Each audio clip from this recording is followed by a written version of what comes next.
What to remember when there's so much that you can recall? Maybe a race in 1955 that, due to its unfamiliar course, demanded a good degree of respect from Stirling Moss. Aged 25, Moss won the Italian long-distance classic, the Mille Miglia, in a Mercedes 300 SLR. It's all some 55 years ago now. From my point of view, of course, I remember the Mille Miglia, and probably the finest sports car ever built. I mean, the original 300 SLR was an unbelievable machine. I mean, to go 1,000 miles around Italy over rough roads and smooth roads, speeds up to 180 miles an hour, quite incredible. I mean, it really was a most wonderful machine to drive. Not easy, but very rewarding. Stirling Moss's triumph in the 1955 Mille Miglia is legendary. So legendary that this Mercedes SLR 722 Roadster was named after Moss's start time in the race.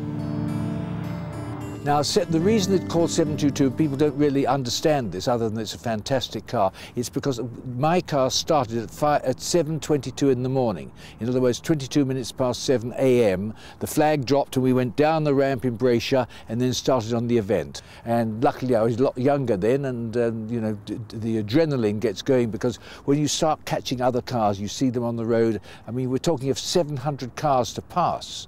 And you see them on the side of the road, some of them burning, some of them you see them in the distance and you catch them up. It's a very rewarding race. After 10 hours and 7 minutes, Moss and co-driver Dennis Jenkins arrive at the finish first. Not least perhaps because Sir Stirling was fast not only in the car, but out of it as well. One of the big problems was that one wanted to stop to go to the toilet.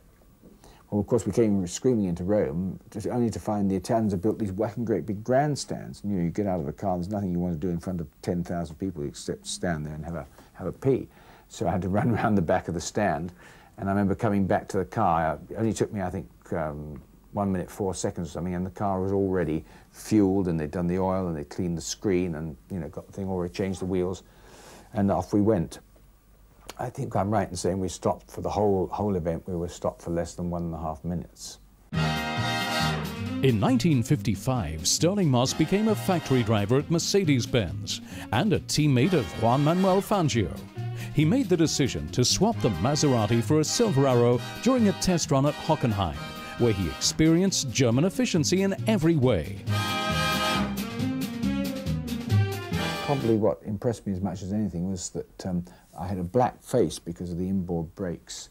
Sent the dust back and it got on the face, and I had to went to wipe my face with a rag, and a mechanic came up with a bowl of hot water, and I remember being very impressed. We were miles from anywhere, and he came up with this bowl of warm water and a piece of soap in his hand and a towel over his arm, and I thought, well, that really is rather efficient, certainly far more efficient than anything I'd been used to with the Italian teams. And anyway, I signed up, and the first race we went to, of course, was in South America. Money, fame, glory. It was something quite different that attracted Stirling Moss when he decided, aged 18, to follow in his father's footsteps and become a racing driver. One of the reasons I started in motor racing was because it's dangerous. I never ever raced with a seatbelt on in my life. I mean, there's no doubt that earlier on we were much more sportsmen. I mean, I raced because I love racing. Now I think that the drivers, the money's quite a big incentive. I raced because there are pretty girls around. I think there still are probably, but as a sport it was something very special, and I think it still is, but very, very different. Following a racing accident at Goodwood that he only just survived, Stirling Moss ended his career in 1961 after 529 races.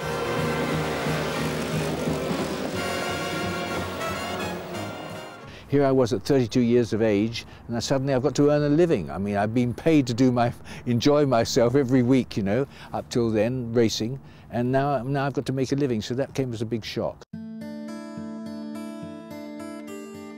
Moss, the sporting legend and the eternal runner-up. For the man who's now 80 never became world champion. Nevertheless, But no, it was a wonderful life. I can't think of any life for any young man that's better than being a professional racing driver.